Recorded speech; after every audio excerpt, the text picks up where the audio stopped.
Welcome dear students to EPG Pathshala. I am Dr. Prince CP, Assistant Professor, School of Social Work, Roshni Nilaya, Mangalore. Today we discuss in the course of field practice upon the topic social entrepreneurship for livelihood promotion. The intention is to learn the concept of sustainable livelihood approach, to study about how an idea is materialized in the generation of social enterprise, to find out different sectors in social enterprise and program areas, and finally to study about the promotion of livelihood and the role of effectuation. Let's look into the Indian economic scenario. We know the Indian economy is growing rapidly.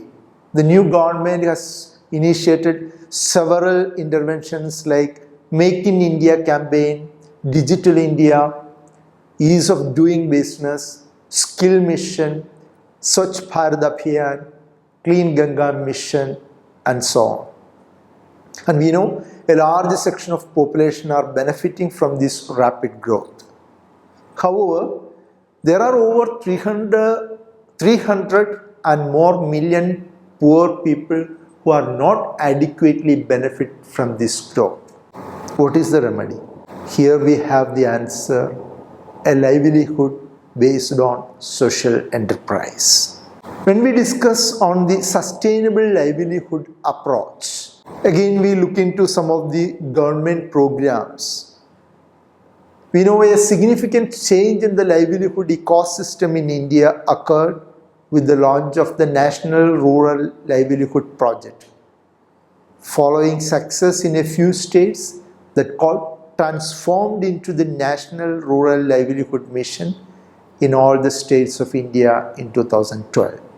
National Rural Livelihood Mission has opened up participation, involvement, and rethinking on livelihood across India in recent times, building on experiences of several civil society organizations, academics, and government programs. We know several people across the nation has benefited out of it. Now we discuss on the role of NGOs and the social enterprises. Social entrepreneurship has to promote livelihood for the vast majority of the neglected, marginalized, poor population of the nation.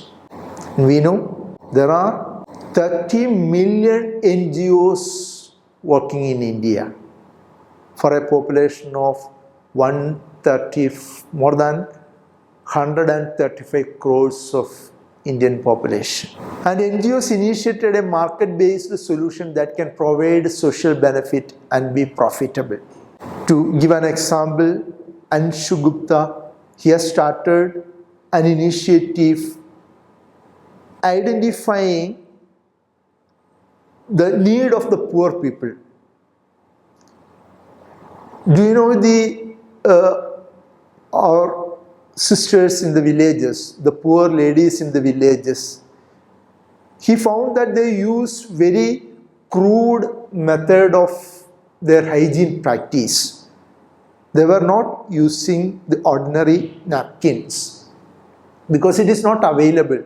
Some of them were using papers, leaves, which had caused some of the health problems, and there were instances of death because of the infection. He identified that this is a large majority of population for whom he had produced low-cost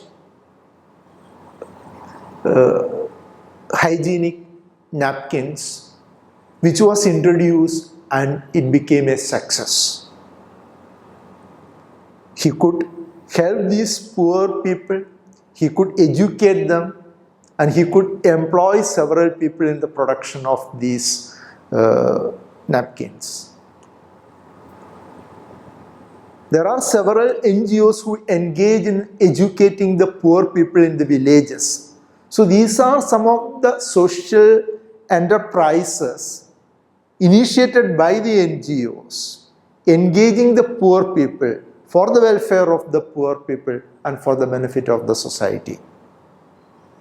Thus, in the sectors like health, education, water and sanitation, housing for example, low-cost housing and promotion of the livelihood, they provide social benefit which are economically profitable and at the same time benefiting large majority of the poor people in the society.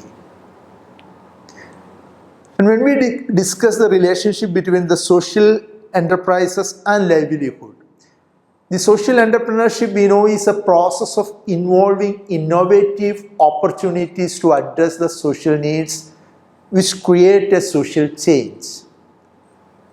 And here we need to discuss how to begin a social enterprise to convert an idea into action and scale it up to impact a social need. And also further, we need to discuss various strategies and structures that are analyzed in different areas to find out livelihood opportunities in different sectors through social entrepreneurship models. We begin with an idea. Personal experiences, social needs, social assets, and change can stimulate promising ideas. But only if the social entrepreneur can adopt an opportunity-oriented mindset, actively looking for new possibilities to have significant positive social impact. To give you an example, see, all of we have pets. Our pets may be dogs, cats, and so on. Incidentally, one boy in a town in Africa, South Africa, he had mouse as his pet. Of course, if you take a rat or mouse as your pet, naturally the family will object. Fortunately, his parents agreed. You know what he has done? He identified the capacity of his pet rat, its capacity to smell. And that rat could smell even the smell of different people and could recognize. And of late, this capacity was used in detecting a particular epidemic illness across the nation. That means the capacity of the rat to smell and identify whether this particular person has illness or not. See how an idea could change a nation. One of the Harvard professor of psychology by name Ellis, she did an experiment among the students. She showed a picture of a person in wheelchair and asked the students, a group of students, can this person drive a car? And the answer was no. And some of them explained why he can't drive a car. Then the same picture she showed to another group of students. Here the question was different. She asked, how can this person drive a car? Then they came out with different answers how this person can drive a car. See, when you formulate or frame the question in a different manner, the answer was different. When she asked, how can this person drive a car, they came out with solutions. Therefore, in social enterprise, it is not that, can we do this? How can we do? That should be the question. That means there should be an opportunity-oriented mindset. And this how can attitude make the idea into practice. It can materialize the idea into reality. Developing a plausible business model requires designing an effective operating model and crafting a viable resource strategy. It is not that any idea can practice. How that idea can materialize and make into a reality. These pieces must fit together and the assumptions embedded in them must be credible given the environment in which the social entrepreneur intends to operate. Finally, the requirements of the venture must fit the commitment, qualifications, and the life stage of the entrepreneur who is considering it. When all these elements are feasible and aligned, the chances of success are relatively high, and those involved can make a more informed estimate of the potential for social impact. Therefore, the goal is you have to create a social impact. When an ordinary enterprise focus on profit making and economic impact is important, a social enterprise should focus on social impact generation. Thus, your idea should materialize in such a way that it creates a definite social impact. And what is the program strategy we use? From a programmatic perspective, social enterprise address one of the most pressing issues non-profit or organizations face. That is how to achieve ongoing sustainable impact. You may have a benefit for the time being, but in the long run, how it should be sustainable. In some organizations, social enterprise is highly compatible with the mission and hence it is a natural program fit. For example, program activities concerned with economic development revolve around work and wealth creation. You generate a whole sort of employment opportunities, then along with that there is a wealth creation. The mission and objectives of the social welfare and human development organization focused on employment training. Here you are training the employees, inducting them, they have a job and they are engaged in a productive activity and those products fetch you sufficient income. There is a welfare concept as well as a wealth generated. There is a welfare to work transitioning which mesh neatly with the social enterprise as a program methodology. Now we enter into different sectors in social entrepreneurship. First one is economic development. As I rightly told you, you need money to engage in a social enterprise, and at the same time that profit you are using for a social purpose. So how you are making use of the money for an economic development is also a matter of concern. Then there is another sector, that is environmental conservation. We know the environmental pollution is a major hazard, and these days the nations, although there are international agreements to reduce the environment pollution, to combat, to fight against the global warming, the efforts to reduce the pollution is very less. We should appreciate the efforts of countries like Germany who are recycling the materials, reduce the burden of the wastage and affluence upon Mother Earth, and how this environment could be conserved. Can you enter into a social enterprise activity which could preserve the water, which could make use of the diligent use of the soil, which could make your air more fresh, that there is less impact upon the environment? So those type of social enterprise should have a major say. Then another sector is social welfare and human development, and we have a whole lot of examples where we focus upon either the benefit of the disabled, or you identify the gap where the enterprises, when they discuss, they say that any enterprises will have a social element. You are producing a food for the society, for mankind, then there is a social element. Then what is the difference between the enterprise and the social enterprise? But when you are purely an enterprise, you are producing a food so that you may generate some income out of it, and purely it is for the profit. When it is in a social enterprise, You are producing food, you are selling it, you are getting an income.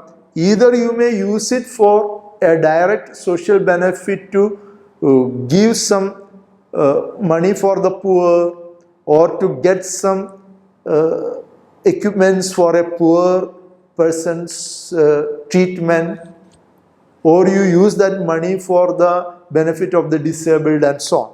So there is both economic and a social benefit. Social welfare is the thrust, and human development is the focus.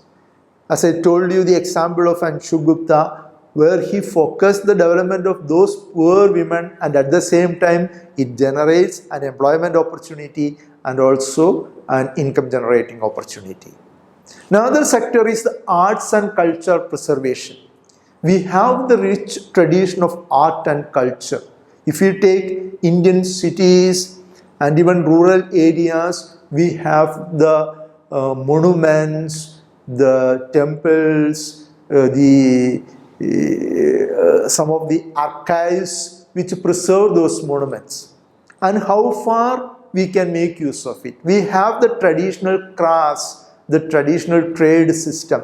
Can we engage those techniques of the traditions, the indigenous knowledge of the people, and make it more productive?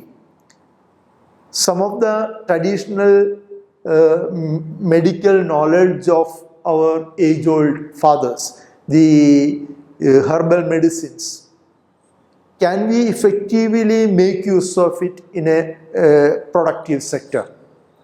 So either the art or the culture, the indigenous knowledge, all those areas we can make use of in social entrepreneurship.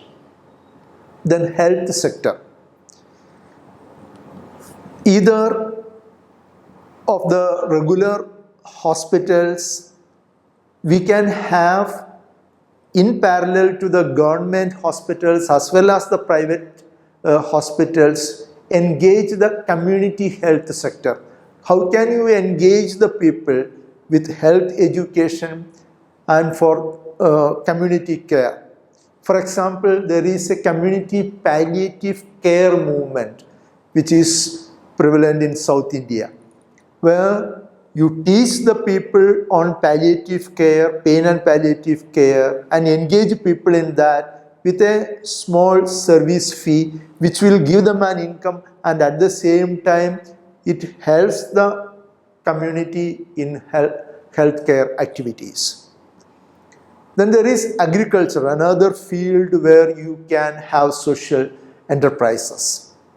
Any of the agricultural products, either as a food crop or a commercial crop, you can engage its marketing.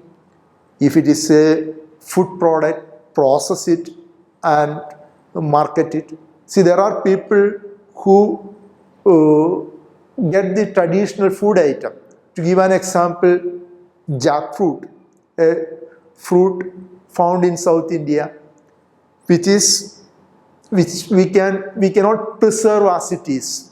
If it is ripened, it may stay for 1 or 2 days. But suppose you use different technology of food processing and convert the same jackfruit into different like jams or some snacks, and could be preserved for days together, or make it tin food or dry fruit. And there are more than 100 items produced out of it. So these type of different product diversification could be used in social entrepreneurship. Coming to another sector, education. We know education is highly competitive today. Still, there are majority of people in India who are denied of their basic right to education. Can you engage them in education, giving them tuitions, coaching centers? So these are some of the social entrepreneurial areas. Coming to another set is children and youth. We have the children who need to have different programs, and youth, we need to engage them in different activities. Can we make it more productive either engaging them in a production sector or in a service sector. Now we will discuss some of the program areas. The first one is the economic opportunities. Any social enterprise gives an economic opportunity, gives you income, gives you money, which could be put into a productive use for the social benefit. Then there is a community and rural development. Different types of community development activities are taking the shape of social enterprise. To help the leprosy patients in Madhya Pradesh, there is an active engagement of employing them partially and also meeting their medical needs as well as their daily needs. This is a type of, you are linking the economic opportunity along with the community needs. Then there is another program area, marketing development. Can you develop a structure of marketing the products of different social entrepreneurs? And there is an opportunity to create sufficient storage. You should have sufficient infrastructures, go downs, store them, preserve them. If refrigerators are needed, install them, and then transport them to the customers. And how you develop a type of market structure, the logistics by which you can manage your marketing. Another area is employment development. The best example is Amul. It is a cooperative movement started by Mr. Verghese Kurian in Gujarat, the city of Anand, where the lot of people who produce milk and those people groups, the milk is taken together to the unit and it is chilled, preserved, and it is given into different products. And the success story of Amul shows that how a social enterprise can create employment opportunity, it can generate income, and it will be a type of success social enterprise. And there is the micro enterprise development, another program area, and the best example is the Grameen Bank, started by Muhammad Yunus. When he started the Grameen Bank, it was only to help the poor women through a micro enterprise. But over a period of time, it has gone into the shape of a bank. It has created employment opportunity for them. Different production sectors started by these groups, and that has become a success. And how do we promote livelihood and the role of effectuation? What is effectuation? Effectuation is nothing but the decision making based on effect and not cause.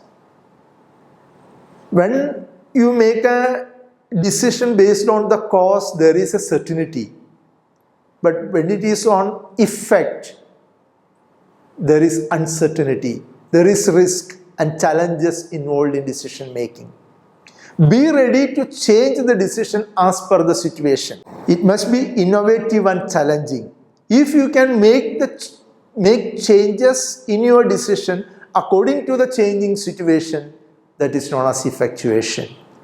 The social entrepreneur should be vigilant about the felt needs and real needs of the target group whose social problems he addresses. To give you an example, a group of ladies who had to walk miles together to fetch water. The local government has given water taps near to their homes. But the very next day they found that these water taps were broken into pieces.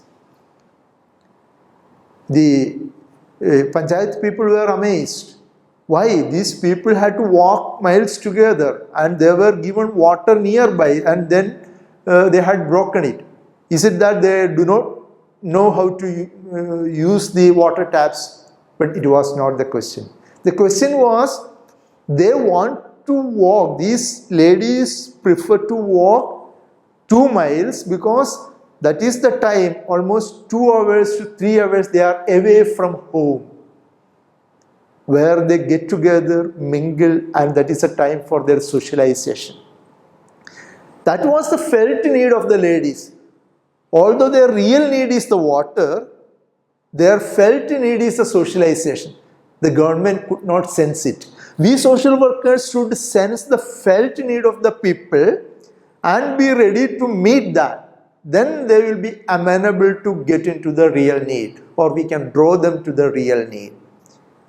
And the role of effectuation is to identify the felt need and make your decisions accordingly. And of course, there will be market fluctuations, and we know change is the mark of the day.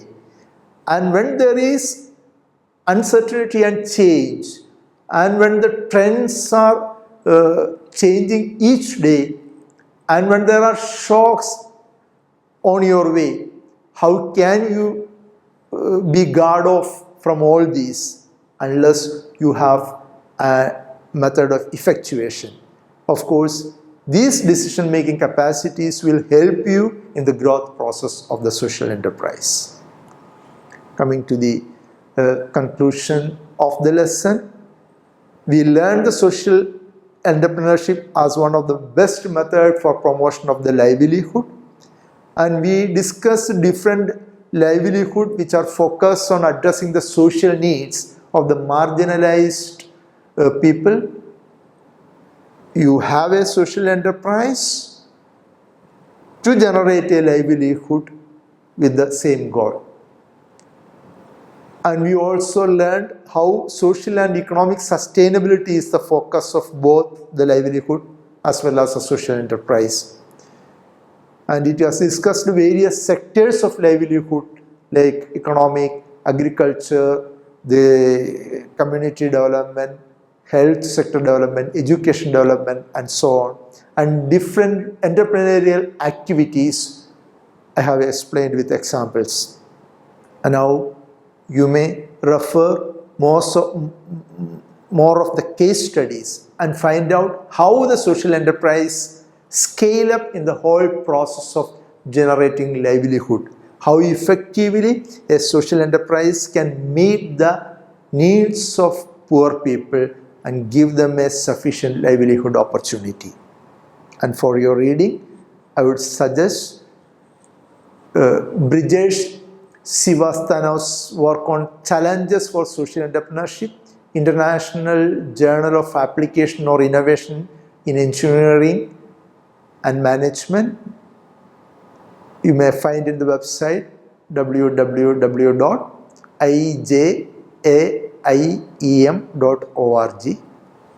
Another work by Guklu, Elsej, Gregory Dees, and Beth Battle Anderson on the process of social entrepreneurship, creating opportunities worthy of serious pursuit, Center for the Advancement of Social Entrepreneurship.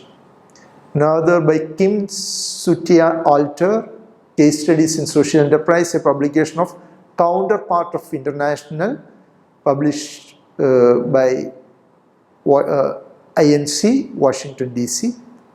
And lastly, Lace Krantz, The Sustainable Livelihood Approach to Poverty Reduction and Introduction, Swedish International Development Corporation Agency, Division of Policy and Social Economic Analysis, published it. And for your exercise, take any case study or social enterprise of your choice and find out how it has generated livelihood. Then as a field work practice, visit one micro enterprise unit and any social enterprise for the disabled and find out how sustainable livelihood is promoted through that venture. Hope you could follow the session. Thank you.